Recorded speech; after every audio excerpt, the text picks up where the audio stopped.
आपको एक बहुत सुंदर प्रसंग सुनावे। आपने सुना होगा एक बहुत बड़े महापुरुष हमारे यहां हुए हैं, श्री मधुसूदन सरस्वती। तो प्रकांड अद्वैती थे, शंकराचार्य जी के फॉलोअर्स में हैं मधुसूदन जी सरस्वती। तो वो एक बार अद्वैत सिद्धि एक ग्रंथ लिख रहे थे, तो भगवान को दया आ गई। और वो तो बड़े कौतुकी ही हैं, तो एक बाबा जी का वेश बनाया ठाकुर जी ने और मधुसूदन सरस्वती के सामने पहुंच गए। मधुसूदन, महाराज क्या कर रहे हो? मैं अद्वैत सिद्धि ये ग्रंथ लिख रहा हूं। अच्छा, ग्रंथ लिख रहे हो? ग्रंथ तो बाद में लिखना।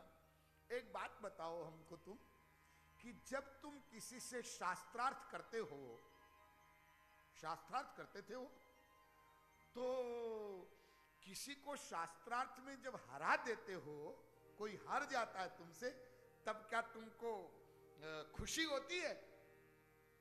बोले हाँ महाराज, खुशी तो होती है। अच्छा। और कभी कभी ऐसा भी तो होता होगा कि तुम किसी से शास्त्रार्थ में हार जाते हो?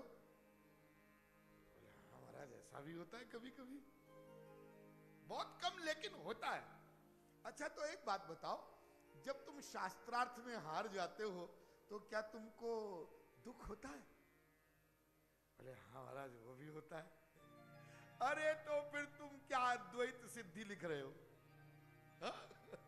दूसरों से शास्त्रार्थ करके उनको परास्त करना और खुद प्रसन्न होना, उनको दुखी करना, और खुद जब हार जाओ तब स्वयं दुखी होना, तुम क्या अद्वैत सिद्धि लिखोगे? जाओ श्री कृष्ण भक्ति करो, काशी चले जाओ। मधुसूदन जी को ये बात लग गई, तो वो चले गए काशी, और श्री कृष्ण भक्ति जैसे महात्मा ने बताया वैसे किया, और 6 महीने के लगभग किया। अब भगवान ठाकुर जी के दर्शन नहीं हुए तो निराश हो गए, तो वापस लौटे। वापस जब लौटने लगे तो उनको एक तांत्रिक मिल गया। वो तांत्रिक भी ऐसा विचित्र कि उसने मधुसूदन जी से कहा, क्यों मधुसूदन, इतनी जल्दी हार गए? मधुसूदन सरस्वती बोले, भाई तुमको कैसे पता चला कि हम निराश हो गए? तो तांत्रिक ने कहा, मैंने एक भूत सिद्ध कर रखा है, तो वो भूत मुझको सब कुछ बता देता है। मधुसूदन सरस्वती ने कहा, अच्छा तो चलो, वो भूत तुम्हारा जो है, हमको श्री कृष्ण तो दर्शन तो हुए नहीं, चलो तुम ऐसा करो कि वो तुम भूत कैसे प्रकट होगा उसका ही मंत्र बता दो, हम वही करेंगे। तो तांत्रिक ने वो मंत्र बता दिया। अब तो मधुसूदन उसका जाप करने लगे, तो वो भूत प्रकट ही नहीं हुआ। तो तांत्रिक के पास गए, उन्होंने कहा, अरे तुमने बताया था कि भूत प्रकट होगा और अभी तक तो भूत आया नहीं। तांत्रिक ने कहा, महाराज आपके सामने भूत प्रकट नहीं होगा। क्यों?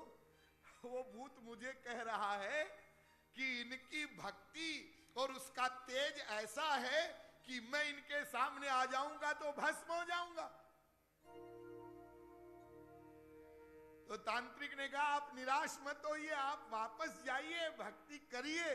तब फिर लौटे मधुसूदन जी, और उन्होंने श्री कृष्ण भक्ति किया, और तब श्री कृष्ण जब सामने प्रकट हुए तो मधुसूदन जी ने सिर घुमा लिया, यानी ठाकुर जी से रूठ गए। आ तो गए लेकिन देखा नहीं, मुड़ के बैठ गए। तो ठाकुर जी फिर सामने जावे तो फिर मुड़ के बैठ गया। तो ठाकुर जी बोले, अरे भाई क्या बात है, क्यों रूठे हो तुम हमसे? अरे भाई हम सामने आ गए, अब हमारी तरफ देखो। तो श्री मधुसूदन जी ने कहा, एक बात बताओ, तुमने आने में इतनी देर क्यों लगाई? ठाकुर जी मंद मंद मुस्कुराते हुए बोले, जरा पीछे देखो, पीछे मुड़ के। तो जब पीछे मुड़ करके देखा तो कई पहाड़ जल रहे थे। मधुसूदन जी ने कहा कि ये क्या है महाराज? ठाकुर जी ने कहा ये तुम्हारे पाप जल रहे हैं। इतने पूर्व जन्मों के तुम्हारे पाप थे, उनको जलने में इतना समय लग गया, और जब वो समाप्त हो गए तो मैं आ गया। मैं आपको ये बता रहा हूं कि आप में जो लोग यहां बैठे हैं, जिन्होंने कई बार भागवत सुनी है, उनको निराश नहीं होना है कि स्वामी जी लोग बताते तो हैं कि ठाकुर जी हृदय में प्रकट हो जाते, हमें तो प्रकट नहीं हुए अभी तक। हमने तो बहुत बार कथा सुनी, होंगे, निराश मत हो। अभी अंतःकरण बहुत मलिन है, बहुत गंदा है, लेकिन जैसे जैसे श्रवण करते जाओगे और जब सही श्रवण हो जाएगा तो अवश्य ही उसी प्रकार हमको लाभ मिलेगा जैसे महाराज परीक्षित को लाभ मिला।